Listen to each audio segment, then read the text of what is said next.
Assalamu alaikum wa rahmatullahi wa barakatuhu. Ahlan wa sahlan marhaban. Welcome, guys, to another. Did you guys miss me? Did you guys miss me over the weekend? Well, if you did, then I'm sure you missed a lot of things as well. You missed doner kebabs and you missed chips and you missed, I don't know, all those things that you guys used to eat outdoors. So another day of lockdown, another day of staying at home. But today was a very nice day. Today we had sun, didn't we? We had nice sun. It was raining a little bit a while ago.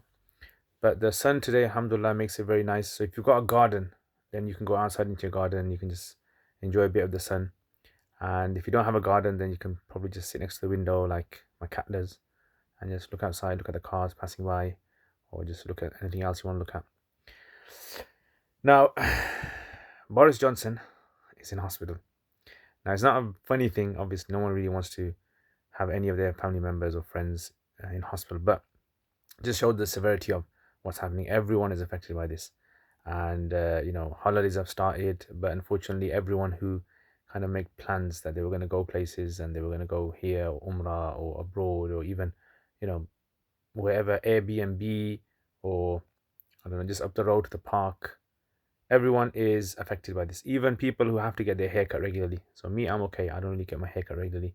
As you guys can see, my hair is always the same. It's all the same style, yeah, with the same flicks. Looks a bit grey. This is actually supposed to be black, okay, and I don't know why it's turned out grey.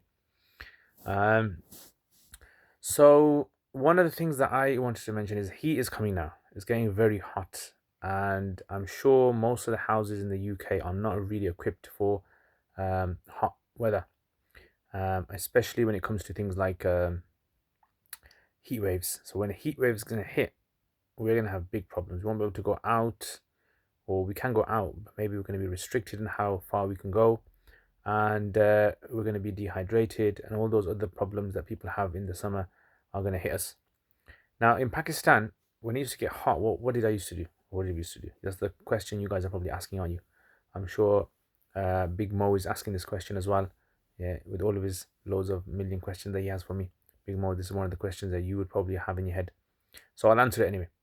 So when we were studying, what we used to basically do was in the afternoon it used to get very hot. So we used to go outside, and outside there used to be these what they call reddies. I don't know in English what you call them. They just called like trolleys or something. So the ready guys that used to come out there, they used to be like different ones. So basically, you have all these people after you've had like you prayed your salat or something, you go outside, and just before class, you kind of try to find a cool drink. So there was one guy who used to have this kind of like block of ice, and he used to place it on this kind of a machine thing, not machine, like a handheld sort of like a device, and then you turn it, and remember that kind of Mr. Frosty, if you ever know Mr. Frosty in the 90s, and then you put ice into it and you crush it and it comes out kind of like slush. Well, that's what it was. It was a hand working slush maker. So you can take a big piece of ice, crush it up into small little soft ice, and then he would put it into cups, and then he had all these different color juices that he would put on top, and kids would be standing there and people would eat it. I hardly ever had that because number one, I don't know where this guy's getting his ice from. Yeah, I don't want to risk that. Number two, the color of those juices look nice, but I don't think nature comes out with those colors. Yeah, red and green and blue and all these things. No way, man. So there used to be another guy. He used to sell what is known as sattu. Right, sattu is kind of like it's like a wheat drink.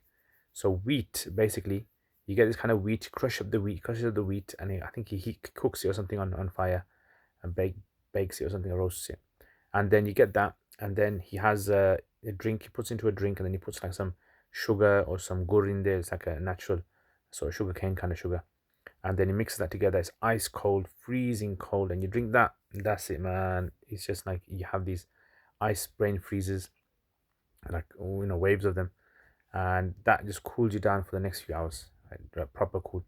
And I would say that would even cool you down so much that sometimes in class I wouldn't be able to concentrate because I would feel so cool. So yeah, we used to have this sattu guy, yeah, and that obviously used to be ram packed, and he used to sell different size cups as well.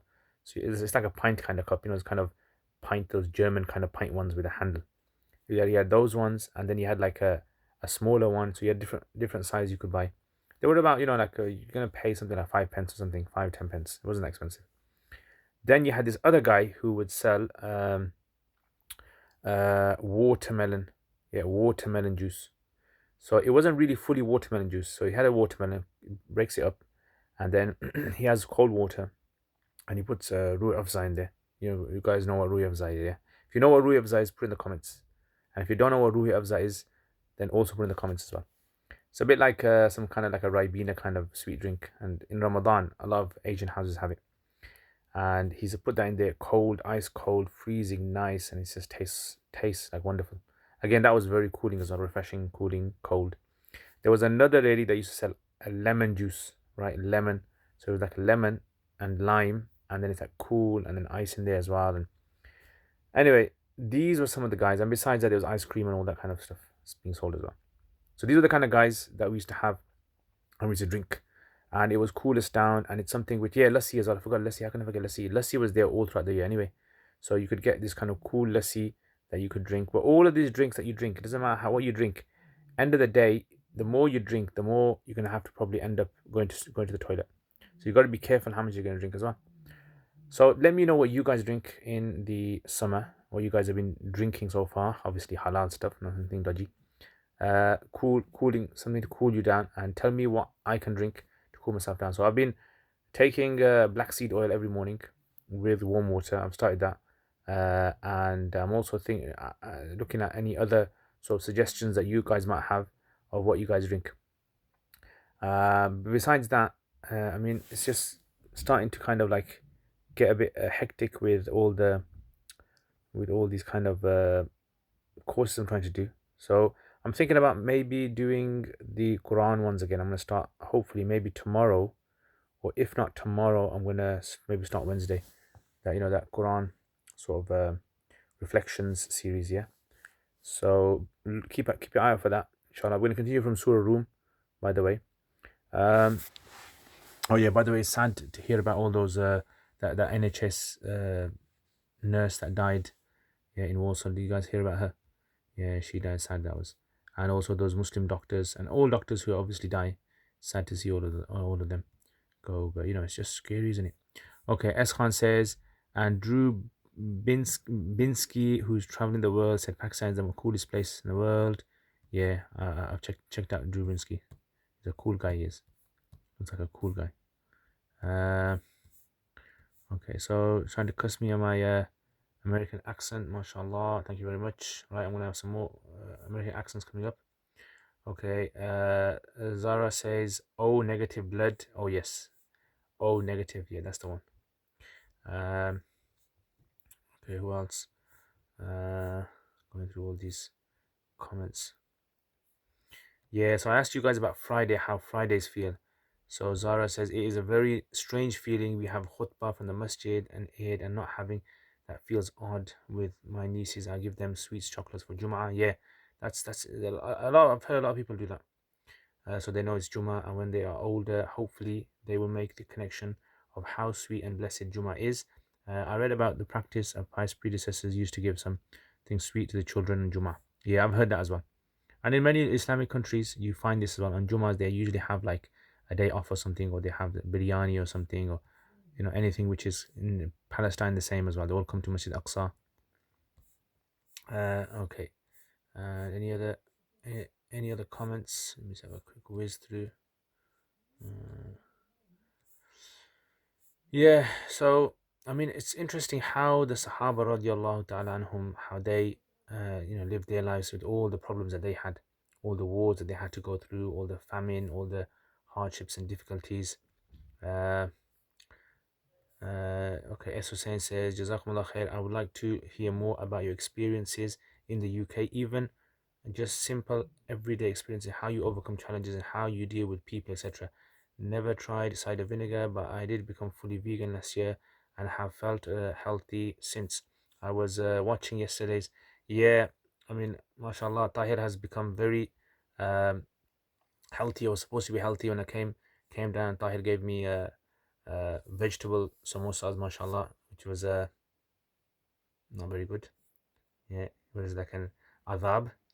Yeah, supposed to give keema samosas, But anyway, I let Tahir off for that. Tahir, bro, you let off for that, yeah.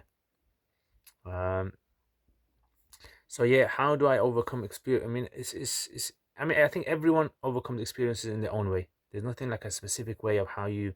There's no kind of like Islamic way of how you overcome experiences. Everyone just kind of overcomes it. Everyone's problems are different. Everyone's circumstances, everyone's lifestyle, and everyone's financial situation, health situation. It's all different. So that would mean that everyone's gonna have some sort of a different approach. I don't know. How do you guys get over problems in life? So recently, quite a few close friends and relatives have passed away, and some of them are intensive care. And it's just difficult. How do you console these kind of people? How do you, like, normally we go to them, meet them, hug them, sit with them. This time you can't even do that, and it's difficult trying to call them.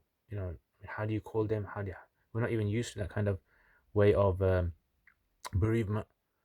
So that's another issue as well. Because on the weekend, I was actually, yeah, on the weekend I was at a course which was to do with uh, you know, the PPEs, right? Basically, where you have to protect your bodies with protective clothing for burials and ghusl.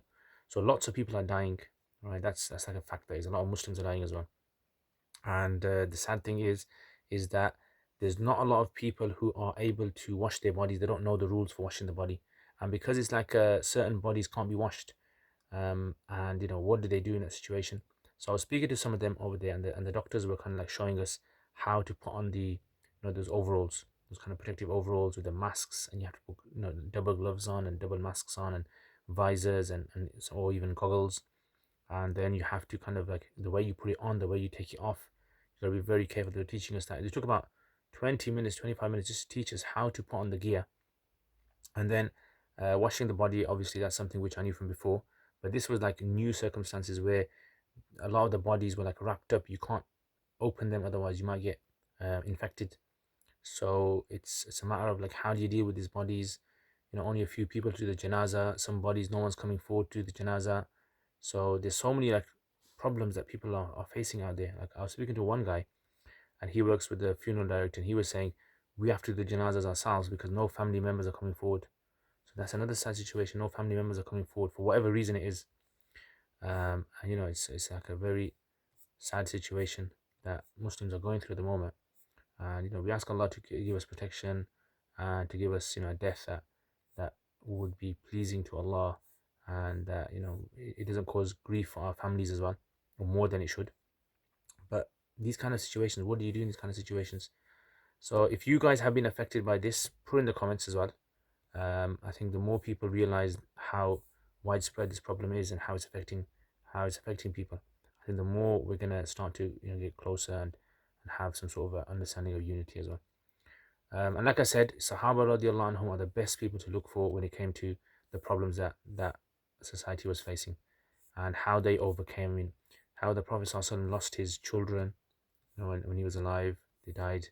How the Prophet ﷺ lost his grandchildren, how he lost beloved ones, his uncles, his wife, his grandparents.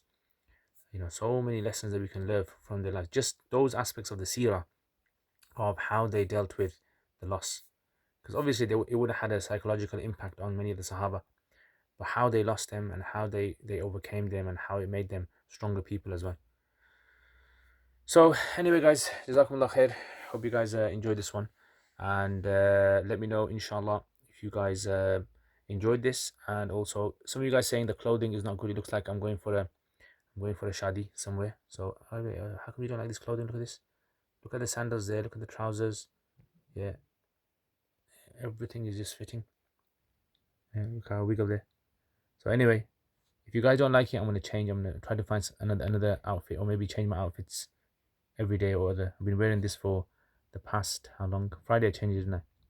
Yes, I've been wearing this for the past week or so. So alright, guys, take care, inshallah, and keep safe, eat well, stay healthy, and take care of your families as well and yourself. Assalamu alaikum wa rahmatullahi wa barakatuh.